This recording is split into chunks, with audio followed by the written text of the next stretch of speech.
Tous nos cœurs brûlent de cette espérance du retour de notre Sauveur. Différents faits divers nous interpellent et nous incitent à la réflexion. Ils annoncent un événement imminent et d'une grande importance. Mais comment l'analyser? En écoutant Jean-Claude qui, à la lumière de la Bible, t'accompagnera et te permettra d'être prête, d'être prêt pour le retour de Jésus. Note que les éditions spéciales sont disponibles sur YouTube. Quelle est la réponse 2? Le 2, c'est le chiffre. Je te salue fraternellement en Jésus-Christ, le Sauveur du monde. C'est Jean-Claude qui partage avec toi cette nouvelle série qui s'intitule « Découvrir la vérité ». C'est avec beaucoup de joie que je te retrouve encore en ce jour, afin qu'ensemble nous puissions tourner nos regards vers la source de la vie. Aujourd'hui, nous verrons, mais Noé, juste avant, prions. Notre Seigneur et notre Dieu, quel bonheur pour nous, une fois de plus, de venir vers toi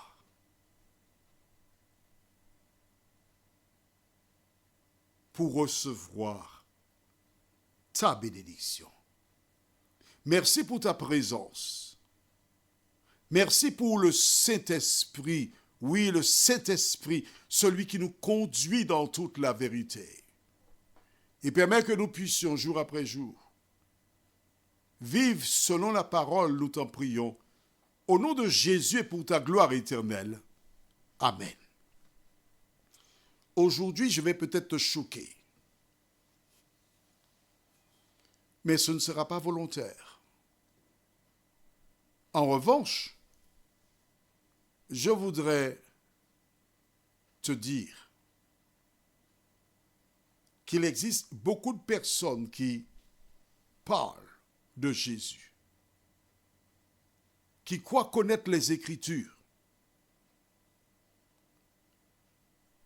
Mais toi qui écoutes aujourd'hui, j'aimerais que tu prennes le temps pour analyser et que tu comprennes la parole. Mais Noé, hier nous avons vu ensemble au verset 6 et 7, dernièrement, que l'Éternel déclara qu'il exterminera les hommes à cause de la méchanceté qu'il y avait sur terre. Nous lisons simplement le verset 8, juste le verset 8. Mais Noé trouva grâce aux yeux de l'Éternel. Mais Noé trouva grâce aux yeux de l'Éternel. Pour la troisième fois, mais Noé trouva grâce aux yeux de l'Éternel. La première fois que j'ai lu Genèse 6, verset 8, j'ai été pétrifié. J'ai été choqué. Je t'explique pourquoi. Un grand nombre de personnes déclarent que nous sommes sauvés par grâce. Et c'est lorsque Jésus est venu que la grâce est arrivée sur la terre. J'avais entendu ça. Et j'avais fait comme le perroquet. Le perroquet répète ce qu'il entend. Mais quand j'ai lu Genèse 6, verset 8, j'ai réalisé que j'avais été trompé. J'ai pris le temps pour comprendre ce que cela veut dire. La grâce. Car en fait, beaucoup de personnes ne réalisent pas l'œuvre diabolique qu'elles font. J'ai rencontré de nombreuses personnes qui opposent l'Ancien et le Nouveau Testament. Des personnes qui ne manquent pas de me dire, ah oui, le Dieu de l'Ancien Testament, il est dur, il est méchant. Le Dieu du Nouveau Testament, il est bon, il est doux. Attention, si tu as pensé ainsi, demande pardon à l'Éternel des armées.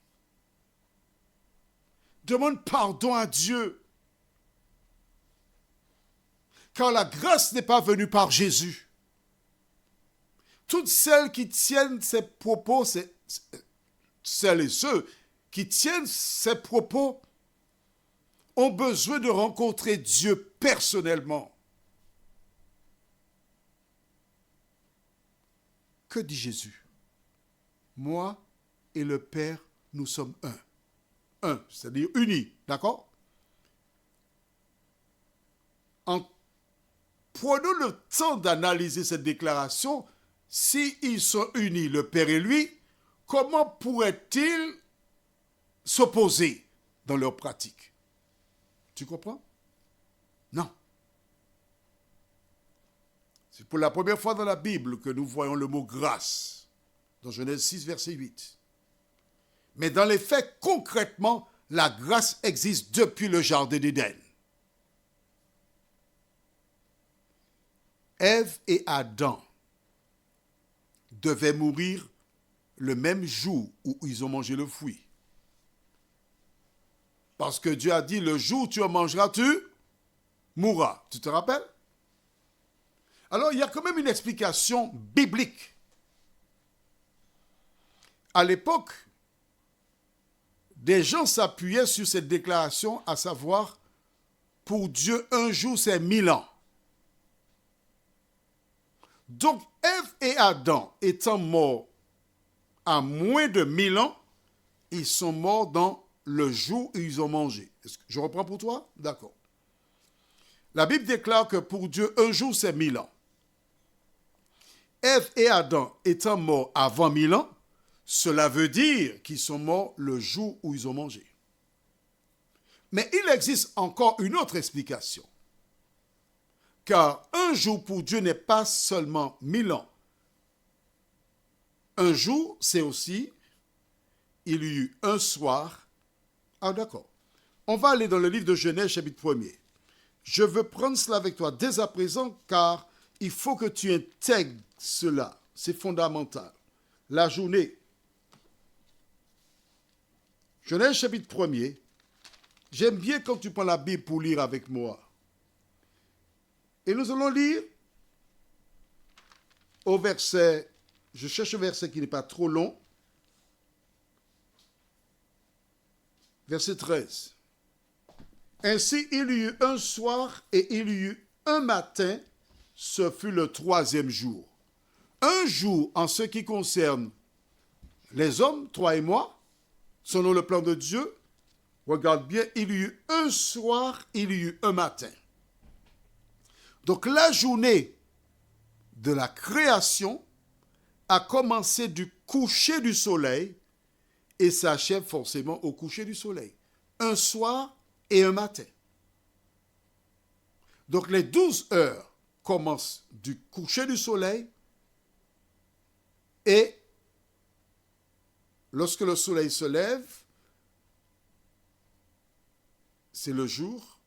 Et quand il se couche à nouveau, la journée est terminée. C'est-à-dire, aujourd'hui, nous sommes à la Martinique, le jour de l'enregistrement de cet audio, nous sommes le lundi. Précisément, lundi 24 juillet 2023 à 8h03. D'accord? Lundi a donc commencé, bibliquement, au coucher du soleil de dimanche soir, et lundi s'achève au coucher du soleil de ce jour, lundi 24 juillet, au coucher du soleil. Tu as compris? Donc, si Dieu avait exterminé Ève et Adam le même jour de 24 heures qu'ils ont mangé, Dieu aurait été juste. Nous sommes d'accord? Mais Dieu leur a fait grâce. Dieu a permis qu'ils soient là. Dieu aurait pu les tuer le même jour parce que les anges sont témoins qu'il y avait un contrat.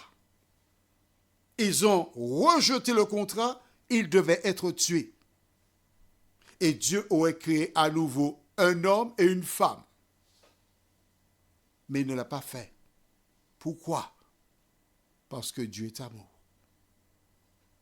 Dieu a voulu leur donner une seconde chance. Dieu leur a donné une seconde chance. Dieu leur a fait grâce. Toi qui m'entends aujourd'hui, de la même manière que Dieu fit grâce à Ève et Adam, l'Éternel est disposé à te faire grâce aussi. Tout ce que tu dois faire, c'est tourner tes regards vers lui, reconnaître ton erreur, confesser et abandonner le péché, lui demander de créer en toi un cœur pur et de renouveler de même un esprit bien disposé. Et une fois que tu as fait cela, l'Éternel s'occupe de tout. Alors, des siècles plus tard, lorsque les hommes commencèrent à faire le mal, Dieu déclara, j'exterminerai les hommes. Mais écoute bien ce que je te dis. Beaucoup de personnes sont leurrées en imaginant que Dieu, il va faire du rattrapage. Les seules personnes qui seront sauvées le seront par grâce. Mais sur l'ensemble de la population, la Bible déclare, Noé trouva grâce. Dieu ne va pas prendre des personnes pour les sauver parce qu'il va avoir beaucoup de personnes. Ce sont seulement celles et ceux qui lavent leur robe dans le sang de l'agneau, qui ont accepté Jésus pour sauveur personnel et qui sont devenus de nouvelles créatures, qui marchent sur leurs genoux pour demander à Dieu de les transformer. Ce sont ces personnes-là qui seront sauvées par grâce. Où seras-tu? Prions. Notre Seigneur et notre Dieu, grande est notre joie parce que nous comprenons maintenant comment tu fonctionnes. Tu désires notre salut parce que tu ne veux pas que l'homme meure, mais tu voudrais que nous changions de conduite. Car sur la nouvelle terre, nous ne pourrons plus jamais revivre tout ce que nous avons souffert sur celle-ci. Seigneur, merci de nous aider à prendre ta parole au sérieux. Nous t'avons prié au nom de Jésus et pour ta gloire éternelle. Amen. Je te souhaite une excellente journée sous le regard de Dieu.